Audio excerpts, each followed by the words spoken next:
इयत्ता 9वी इतिहास धडा 4 आर्थिक विकास स्वाध्याय.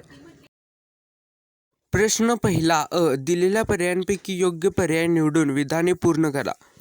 1. 19 जुलै 1969 साली देशातील प्रमुख टिंबाटिंबा बँकांचे राष्ट्रीयकरण करण्यात आले.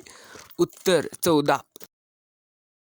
2. 20 कलमी कार्यक्रमाची टिंबाटिंबा यांनी घोषणा केली. तर इंदिरा गांधी. प्रश्न दुसरा दिलेल्या सूचनेप्रमाणे कृती करा. उत्तर.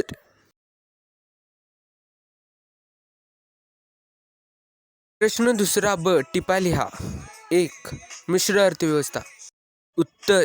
ज्या अर्थव्यवस्थेत काही उद्योग खासगी उद्योगांच्या मालकीचे असतात तर काही सरकारी मालकीचे असतात अशा अर्थव्यवस्थेस मिश्र अर्थव्यवस्था असे म्हणतात. भारताने मिश्र अर्थव्यवस्थेचा स्वीकार केला आहे. 2. 20 कलमी कार्यक्रम. उत्तर. 1. शेती आणि शहरी भागातील कमाल जमीनधारणा, संपत्तीची समान वाटणी, शेतमजुरांना समान वेतन, जलसंधारण योजनांत वाढ करणे. 2. आर्थिक गुन्हे व तस्करी रोखणे. 3. कामगारांचा उद्योग क्षेत्रात सहभाग, राष्ट्रीय प्रशिक्षण योजना आणि वेठबिगार मुक्ती करणे. प्रश्न तिसरा पुढील विधाने सहकारण स्पष्ट करा. 1. स्वतंत्र भारताने मिश्र अर्थव्यवस्थेचा स्वीकार केला. उत्तर. 1. प्रत्येक अर्थव्यवस्थेचे काही फायदे आणि काही तोटे असतात. 2. काही देशांमध्ये भांडवलशाही अर्थव्यवस्था होती तर काही देशांमध्ये समाजवादी अर्थव्यवस्था होती. 3. मिश्र अर्थव्यवस्थेत भांडवलशाही आणि समाजवादी अर्थव्यवस्थेतील चांगले गुण होते. 4. म्हणून स्वतंत्र भारताने मिश्र अर्थव्यवस्थेचा स्वीकार केला. 2. 1969 मध्ये बँकांचे राष्ट्रीयकरण करण्यात आले. उत्तर. 1. योजना राबवताना तूट निर्माण झाल्यास ती भरून काढण्यासाठी बँकांचे राष्ट्रीयकरण होणे गरजेचे होते.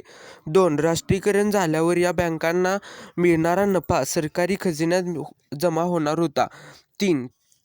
तसेच लघु व मध्यम उद्योगांचा विकास धोरण राबवणे आवश्यक होते. 4. म्हणून 1969 मध्ये बँकांचे राष्ट्रीयकरण करण्यात आले. 3. गिरणी कामगार संपावर गेले. तर 1. काही उद्योगांमधील कामगारांना गिरणी कामगारांपेक्षा जास्तीच्या सुविधा मिळत होत्या. 2. त्यामुळे गिरणी कामगारांत असंतोष वाढत गेला. 3. दिवाळीमध्ये गिरणी कामगारांना 20% बोनसची अपेक्षा होती पण त्यांना 8 ते 17% मध्येच बोनस मिळाला. 4. बोनसमधील कपात ही असंतोषाची ठिणगी ठरली. प्रश्न चौथा पुढील प्रश्नांची सविस्तर उत्तरे लिहा. 1. 8व्या पंचवार्षिक योजनेत कोणते कार्यक्रम सुरू करण्यात आले? उत्तर. 1. प्रधानमंत्री रोजगार योजना. 2. महिला समृद्धी योजना. 3. मध्यान्ह आहार योजना. 4. इंदिरा महिला योजना. 5. गंगा कल्याण योजना. 2. दुसऱ्या पंचवार्षिक योजनेत कोणते प्रकल्प सुरू करण्यात आले? उत्तर. 1. दुर्गापूर भिलाई येथील पोलादाचा कारखाना. 2. सिंद्री येथील रासायनिक खतांचा कारखाना. 3. चित्तरंजन येथील रेल्वे इंजिनाचा कारखाना. 4. विशाखापट्टणमचा जहाज बांधणीचा कारखाना. 5. भाकरा नांगल यासारखे प्रचंड धरण. ऐसे ही शॉर्ट आंसर्स के लिए चैनल को सब्सक्राइब करें और कौन से टॉपिक पर शॉर्ट आंसर्स चाहिए कमेंट करें.